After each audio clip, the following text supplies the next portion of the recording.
নমস্কার বন্ধুরা, আজকে আমি বানাচ্ছি শাহী পনির। তো শাহী পনির বানানোর জন্য আমি প্রথমে এখানে মশলা পনিরটা বানিয়ে নিচ্ছি।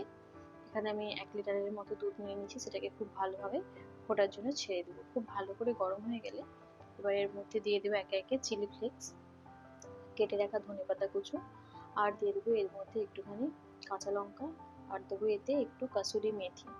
তো কাসুরি মেথিটাকে আমি হালকা করে গরম করে নিয়েছিলাম, গরম করে নিয়ে হাতে ভালো করে রোস্ট করে একটু গুঁড়ো করে নিয়ে ওতে দিয়ে দিয়েছি। তো একে এবার ছেড়ে দেবো গরম একটু ফোটার জন্য। ভালোভাবে একটু ফুটে গেলে গ্যাসটাকে এবার কমিয়ে নেব। কমিয়ে আমি এর মধ্যে দিয়ে দিচ্ছি ভিনিগার। আপনারা চাইলে এখানে লেবু রসও ব্যবহার করতে পারেন। এখানে আমি 4 চামচের মতো ভিনিগার নিয়েছিলাম, তাতে একটু জল মিশিয়ে দিয়েছিলাম। মিশিয়ে এবার গ্যাসের ফ্লেমটাকে একদম লো করে ভিনিগারটা দিয়ে দিলাম, দিয়ে আস্তে আস্তে আমি মিশিয়ে নেব।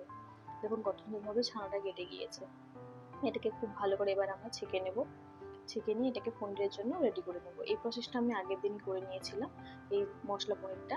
তো আগের দিন করে পনিরটা আমি বানিয়ে ফ্রিজে রেখে দিয়েছিলাম। তো এবার দেখো এই গরম গরম পনিরটাকে খুব ভালো করে একটু চামচ দিয়ে হোক বা পোড়াটো ম্যাশার দিয়ে ভালো করে ম্যাশ করে নেবেন।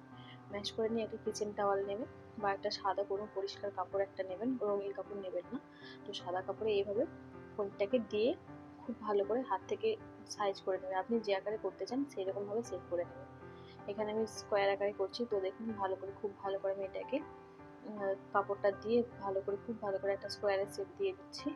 দিয়ে এবার টলটাকে ঠিক এইভাবে মুড়ে দেবো, চারদিক থেকেই এইভাবে ফোল্ড করে দেবো। দিয়ে এটাকে আমি কি করব, একটা পাত্রের উপরে এই পাত্রটা সহ রেখে দেবো, দিয়ে তার উপরে আর একটা প্লেট রাখবো, রেখে একটা কোনো ভারী জিনিস দিয়ে দিলাম।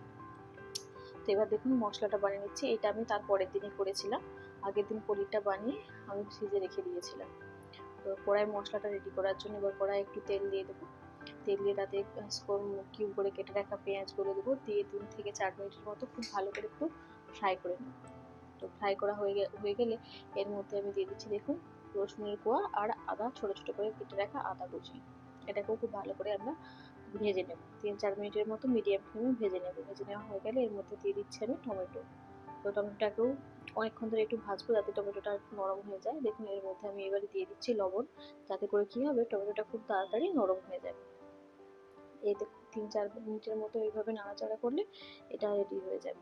তো এবারে এর মধ্যে দিচ্ছি কাজু বাদাম। কাজু বাদাম 8 থেকে 10 কাজু বাদাম আমি এখানে নিয়েছি। আপনারা যেভাবে নিতে চান নিতে পারেন, বেশি হলেও কিছু হবে না, এখানে টেস্টটা আরও খুব ভালোই আসবে। দিয়ে খুব ভালো করে ভেজে নিয়ে এটাকে ঠান্ডা করে নিতে হবে। গ্যাসের ফ্লেম বন্ধ করে দিয়ে এটাকে ঠান্ডা করে নিতে হবে। তো ঠান্ডা করে তারপরে এটাকে আমার পেস্ট বানাবো। দেখুন এখানে আমি ঠান্ডা করে নিয়েছি, নিয়ে মিক্সিং বলে নিয়ে নিচ্ছি, নিয়ে খুব ভালো একটা স্মুথ পেস্ট বানাতে হবে। দিয়ে এটাকে অল্প অল্প করে জল অ্যাড করবেন, একসাথে বেশি জল দেবেন না। অল্প অল্প করে জল অ্যাড করে এইভাবে একটা পেস্ট বানিয়ে নেবেন। এবার ওই কড়াইতেই অল্প একটু আমি অয়েল নেবো। দেখুন 1 চামচের মতো এখানে আমি অয়েল নিচ্ছি, দিয়ে তাতে বাটারটা দিয়ে দিচ্ছি। কারণ যদি শুধু বাটারটা দেওয়া হয় তাহলে বাটারটা জ্বলে যেতে পারে। তো তাই জন্য অয়েলের উপরে একটু বাটার দিলাম, দিয়ে একটু গোটা জিরে দিয়ে দিলাম। এবার এর মধ্যে আমি গুঁড়া মশলাগুলো সব অ্যাড করে দেবো। প্রথমে দিয়ে দিচ্ছি হলুদের গুঁড়ো, তারপরে দিয়ে দেবো কাশ্মীর লঙ্কার গুঁড়ো। আপনার কাছে কাশ্মীর লঙ্কার গুঁড়ো না থাকলে নর্মালি যে লঙ্কা গুঁড়ো থাকে সেটাও আপনি ব্যবহার করতে পারেন। দিয়ে দেবো আর একটুখানি জিরে গুঁড়ো। জিরে গুঁড়ো দিয়ে এর মধ্যে আর একটা জিনিস, সব থেকে যে জিনিসটা দরকার, এই জিনিসটা যে কোনো গ্রসারি হিসাবে আপনি পেয়ে যাবেন, সাইনের মশলাটা দিয়ে দেবেন। দিয়ে এবার খুব ভালো করে আমরা এই যে ব্রয়লার বাটারটা ছিল তার সাথে খুব ভালো করে একটু ফ্রাই করবো। বেশি না, 2 থেকে 3 মিনিট, খুব বেশি ভাজবো না, 2 থেকে 3 মিনিট একটু নাড়াচাড়া করিয়ে নেব। নিয়ে যে পেস্টটা আমরা বানিয়ে রেখেছিলাম তো দেখুন সেটাকে দিয়ে দিচ্ছি।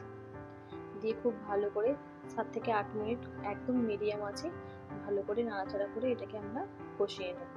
ঠিক যখন অয়েলটা ছেড়ে যাবে তখন বুঝে নেবেন যে এখন মশলাটা কষানো হয়ে গিয়েছে, আর একটা খুব সুন্দর স্মেলও আসবে। তো এই অবস্থা আমরা পরিমাণ মতো জলটা এখানে অ্যাড করে দেবো। দেখুন এখানে জল অ্যাড করে দিয়েছি, জল অ্যাড করে দিয়ে আমরা এটাকে ফোটার জন্য ছেড়ে দেবো। কিছুক্ষণ পরে ফুটে গেলে এতে আবার আমরা গরম করে রাখা একটু কসুরি মেথি এতে দিয়ে দিচ্ছি, হাতে গুঁড়ো করে এর মধ্যে দিয়ে দিলাম। দিয়ে আবার ফোটার জন্য ছেড়ে দেবো। 3 থেকে 4 মিনিটের জন্য এটাকে ফুটতে দেবো। ফুটে গেলে এবার এর মধ্যে আমরা অ্যাড করে দেবো কেটে রাখা পনিরগুলো।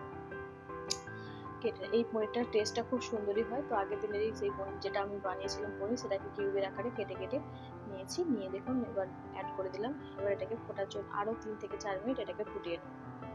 ফুটিয়ে 3 থেকে 4 মিনিট এটাকে দেখুন আমরা ফুটিয়ে নেব, ফুটিয়ে নামিয়ে নেব। আর যদি ভালো লাগে ভিডিওটা আমাকে একটা সাবস্ক্রাইব অবশ্যই করবেন এবং লাইক করবেন, যাতে আমি আরো ভালো ভালো রান্নার ভিডিও আপনাদের কাছে পৌঁছে দিতে পারি। এবং খুব সহজে আমি সাধারণত রান্না করে থাকি, খুব কম অয়েলে। তো এবার দেখুন নামিয়ে নিয়েছি, নামিয়ে একটু ধনে পাতা দিয়ে দিচ্ছি, আর একটু দিয়ে দিলাম 2 চামচের মতো ফেস ক্রিম দিয়ে এবার সার্ভ করতে পারেন। Thank you.